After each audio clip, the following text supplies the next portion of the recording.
Now, with Diwali round the corner, there are some basic questions that we need to ask ourselves. Is Diwali just about indulgence? Like normally you eat a certain quantity, with Diwali you overeat. Normally you would not eat sweets, with Diwali you eat sweets every day. You perhaps don't play cards, but with Diwali you feel you have to play cards. So there is indulgence, there is shopping, there is excess of everything. And sometimes you wonder, how is it spiritual festival? Hmm? What is it about Diwali that makes it special, spiritual? Because if we don't think, then you indulge more in the world. So you're defeating the very purpose of these festivals.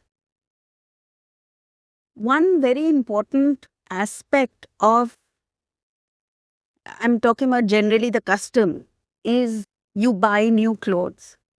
Hmm? You distribute sweets to everybody. What else?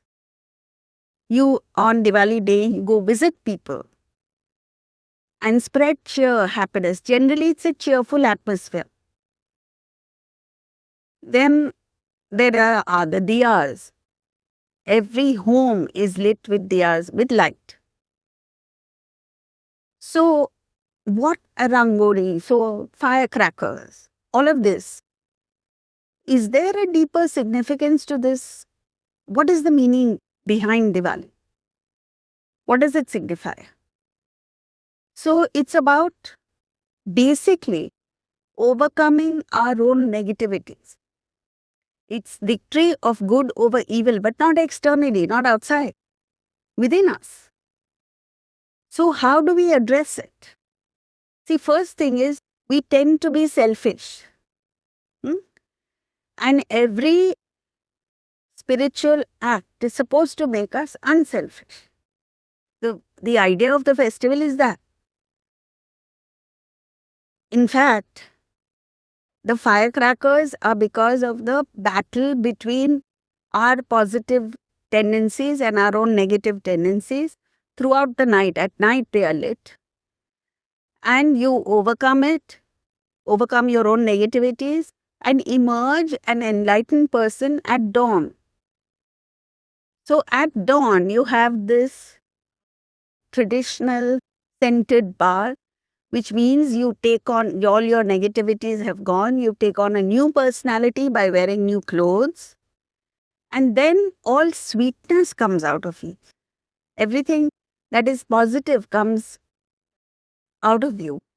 And this then you, with this positivity, you connect with people and there is an environment of cheer, happiness and joy.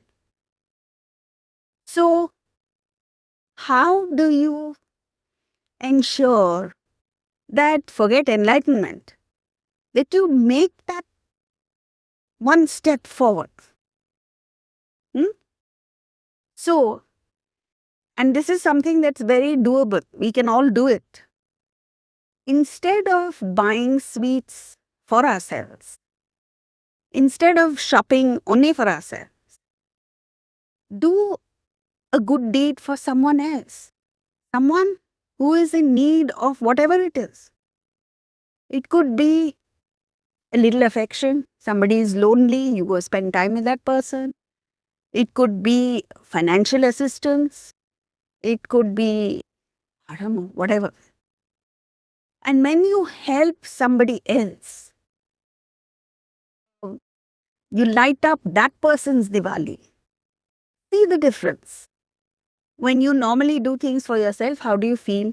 Now that you've done something for someone else, how do you feel? You know, there's a video, it's actually an ad of some product, I don't know what, where little boy goes and buys diyas from an old woman who's selling them. And she tells him that I'm not selling diyas because everyone is buying electrical ones. Everyone's going to the big store and buying, and my diyas no one is buying. So the little boy tells her, no, but this Diwali is going to be different. You will sell all your diyas. So he goes back home and prints little posters saying, here is a lady who is selling excellent diyas, buy from her. And he tells all his friends. So everyone goes and buys her diyas, and before you know it, all her diyas are sold. And he has ensured that she has a happy Diwali. So this is just a story. But we all must think, what can I do to enlighten somebody else's Diwali? To make someone else's Diwali happy?